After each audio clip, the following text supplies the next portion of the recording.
नमस्कार मित्रांनो, मी किरण साबळे आणि पुन्हा एकदा एका नवीन व्हिडिओमध्ये तुमचं स्वागत करतोय। तर मित्रांनो, आपले यूट्यूबचे सर्वात मोठे क्रिएटर आज विनायक दादा परब आपल्या गावामध्ये आलेले, तळेरान गावामध्ये। तर आपण विनायक दादांना भेटण्यासाठी आलेलो आणि त्यांना भेटून खूप छान असं वाटलेलं आहे, कारण की त्यांनी आपल्याला अजून यूट्यूब संदर्भात काही गोष्टी सांगितल्या, चांगलं फ्रेंड सारखं समजून सांगितलं, लहान भावासारखं समजून सांगितलं त्यांनी। त्यामुळे खरंच खूप छान वाटलं। आणि आपण सर्वजण म्हणतो की जे यूट्यूबचे मोठे मोठे क्रिएटर वगैरे असतात ते खूप असं हे असतात, गर्विष्ठ म्हणता येईल किंवा असं स्वार्थी असतात, काही लोक असतात आहेत। तर विनायक दादा भेटून असं काही वाटलं नाही, खूप छान असं समजावलं। कमीत कमी 1-1.5 तास आम्ही चर्चा करतोय आणि खूप छान असं वाटलं। तर विनायक दादा थोडंसं सांग। अरे नाही, कसं माहिती आहे, याचे यूट्यूबचे व्हिडिओ सुद्धा बघितले आणि व्हिडिओ खूप छान आहेत। फक्त काही सजेशन दिले आहेत। सजेशन अशा नाहीत, काही गोष्टी आपण शेअर केल्याने त्याला कळतील, त्याच्याकडच्या काही गोष्टी मला सुद्धा कदाचित येत नसतील, त्या कळतील, हाच उद्देश आहे।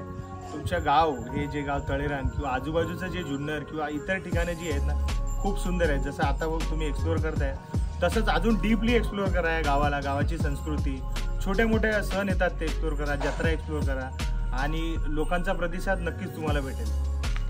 खूप आभारी मित्र, बरं वाटलं उठतं तुम्हाला भेटून आम्हाला। तर मित्रांनो, विनायक दादांनी असं खूप अशा गोष्टी सांगितलेल्या आहेत, आपल्या गावामध्ये आलेत आणि आपल्या तळेरांचा भाग पण खूप एक्सप्लोअर केलेले दादांनी।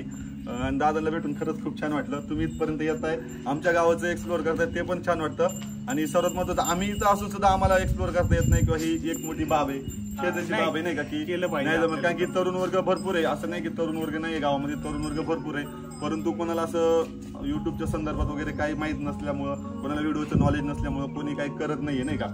तर आम्ही थोडंसं एक प्रयत्न करतोय। तर आता त्या प्रयत्नात आम्ही उतरलोय, आता 5-7 महिने झाले। आपल्याला पण आवडेल, म्हणजे माझा उद्देश तो आहे की जो गावातील जो स्थानिक लोक आहेत, जी खरं तर प्रगतीपासून खूप लांब आहेत किंवा कुठे बोलतात ना, त्यांना आता शहरावर डिपेंड राहण्याची गरज नाही, कुठेतरी आपली कला तुम्ही दाखवू शकतात। आता सोशल मीडिया आली, फेसबुक आलाय, इंस्टाग्राम आलाय, यूट्यूब आलाय, ह्या तुमच्या कलेच्या माध्यमातून तुमचं गाव दाखवू शकतात, तुमची कला दाखवू शकतात आणि आपल्या गावातली मुलं आमच्यापेक्षा जास्त पुढे जावं, ही शुभेच्छा। थँक्यू। चल आता आपण तळमाची जे गाव आहे ना, तिथे पोहोचलेलो आहेत आणि सगळे डोंगरांना खरं तर इथे आता चौकशी करतो की खरंच या गावात कुठे अवशेष आहेत का। हा, नमस्कार।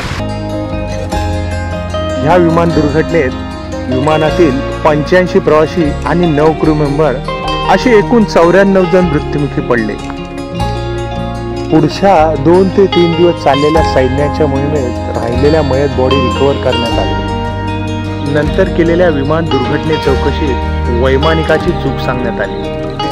आपण जात असलेल्या रूटची पुरेपूर माहिती नसणे हे सुद्धा एक कारण आणि fail to maintain proper altitude, म्हणजेच योग्य वेळेवर विमानाची योग्य उंची ठेवू नाही शकले, म्हणजेच वेळेच्या अगोदरच विमान खाली डिक्लाइन होत दौंड्या डोंगरावर आपटलं। तळेमाचीला येण्यासाठी जुन्नरहून एसटी सुद्धा आहेत। जर तुम्ही मुंबईतून येत असाल तर पारनेर फाट्यावरून ह्या एसटी पकडू शकता।